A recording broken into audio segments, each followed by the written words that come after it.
Yeah, yeah, yeah. Age, pick up the pace, L-O-I-A, fly, no haze. Indeed, I am beauty, my effort in vain. The needle, my veins, all falling asleep. King of the dead, I sever your head. When shit touch the river, my grave will be fed. I touch the sky, no light to the day. I watch my demons become super sad. Oh, I'm not an orphan. Death feeds my importance. Rest without a soul. What's up, everybody? Welcome back to another episode of Anime Talk TV. I'm super excited on our content today. We got the third round of the Anime Strongest Tournament. Naruto, our all-time favorite, versus Lord Boros from One Punch Man. There's going to be a lot to talk about in this fight, especially about Naruto. I think he's I don't want to say underrated, but sometimes when compared to people like Goku and Vegeta and some of the other stronger characters from Dragon Ball, he can lose a little bit of his edge, and I think we're gonna go over what makes him competitive with some of those characters. First up, we're gonna talk about Lord Boros. Lord Boros is from One Punch Man. He is the final enemy of the first season, which is the 12th episode, I believe. If you haven't watched One Punch Man, I suggest you make it the next anime you watch. If you're currently on an anime, it's really quick. You can crunch in 12 episodes, especially for my otakus out there. Those 12 episodes will be by in a flash. But we didn't get to see a lot of what Lord Boros could do because he was only there for one episode. But from what we did see, I think we all decided that we had to put him in the tournament just because he was that strong. And as little of what we saw and the fact that we decided that, I think proves that he has what it takes to be here, and especially combat Naruto as the 30th seed in the tournament. As far as powers, Lord Boros can move or turn into what seems like a beam of light. So he can move at the speed of light and then some, using like his force along with the light he turns into. He turns into a pink beam of light, as we saw against Saitama. But obviously that wasn't much of a match for him, as we saw what happened to him in the end. But he got hit with consecutive normal punches and got splattered into what was almost nothing. The only thing that was left was his eye, and he came all the way back. He regenerated his body into the same form that it was and came back even faster and stronger. He has a mean punch, like a mean punch and kick. Pretty sure he hit Saitama all the way to the moon. One punch from Earth. So, he's very, very strong. He has the strength. Obviously, he has the speed. His last move that he used against Saitama was, I'm not sure what it was called. If you guys know, make sure you let me know. It's pretty much an eraser move that would destroy just about anyone, but obviously not Saitama because he's One Punch Man. That's really it for him. You know, he's there for one episode. He showed what he had. He had two forms. His first one in his normal base form, if that's what we want to call it, in his armor. And then as soon as he saw that Saitama was the one he was looking for, he took all that off, stopped playing games, and turned into his pink form, which he ended up dying in. But I think from that we know that he definitely has what it takes. There's not too much else to say. If you guys think I missed anything, make sure you let me know. But in my eyes, he's strong. He's strong. He could probably go toe to toe with a lot of people in this tournament. We're gonna move on to Naruto. Naruto is my favorite.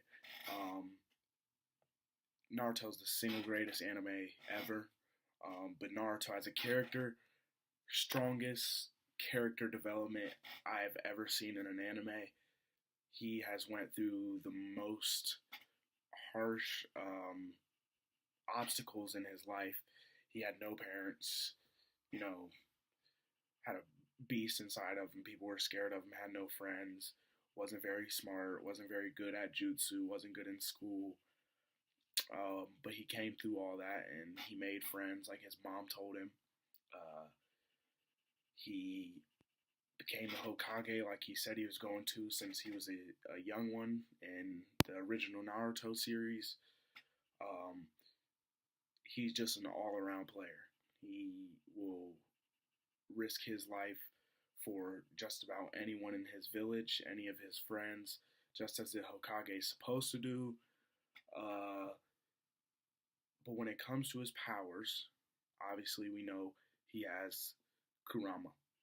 Kurama is the nine-tailed beast, the strongest of all the tail beasts.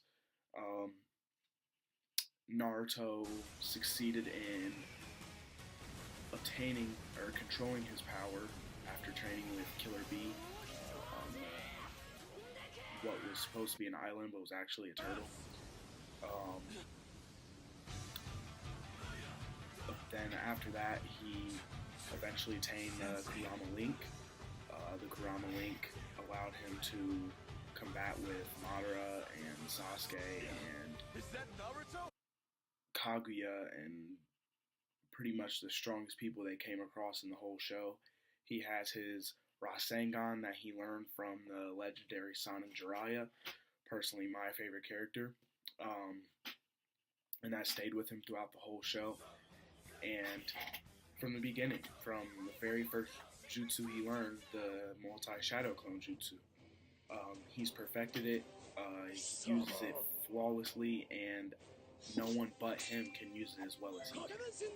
He finds a way to manipulate fights through the use of his shadow clones, whether it be defensive or offensive or even just a decoy. That's when Naruto's smarts actually do come into play and you start to see that, wow, Naruto's really not that stupid. He has his Odama Rasengan, or Giant Rasengan in English.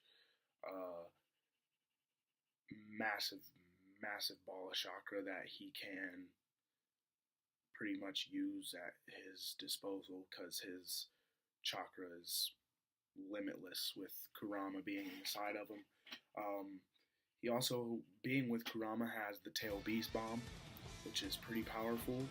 Some say that is not as powerful as Goku's Kamehameha, because Goku's Kamehameha can destroy Earth. But at the same time, I think Naruto's world is a lot stronger than Goku's is in terms of how much it gets damaged. Because, like, Piccolo destroyed the moon, yes, but Madara's planetary devastation, when he used it against the Allied Shinobi forces, was probably, I'd say, the size of the moon. And there were two of them.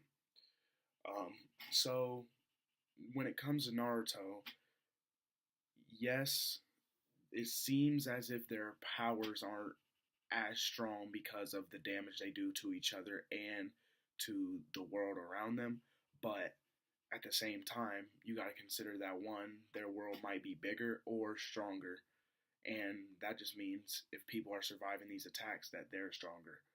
His speed is obviously among the best. He's just as, I don't know if he's just as fast as Sasuke. Sasuke can, like, teleport, do all kinds of stuff with his Rinnegan, but Naruto's speed's up there. I think it has been since the beginning. And all those things, at the end of the day, give him an edge. Naruto is a beast. Naruto is the Hokage. Naruto is the tide that as the strongest in the world with Sasuke.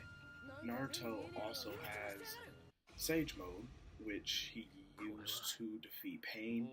I think was a turning point in his power. It really put him at the top of the list for strongest characters. But he also has his summonings. He can summon now, I think, Gamakichi, Gamabuta if he's still in the game. And the other two, I don't think their names were said. The Green Toad and the Red Toad. Clumsy. Yeah, and that adds a lot to his arsenal, especially Gamakichi, and how much they bonded since the first Naruto series. He's a legend. We all know Naruto. We all know Kurama. We all know the Rasengan. We all know his techniques.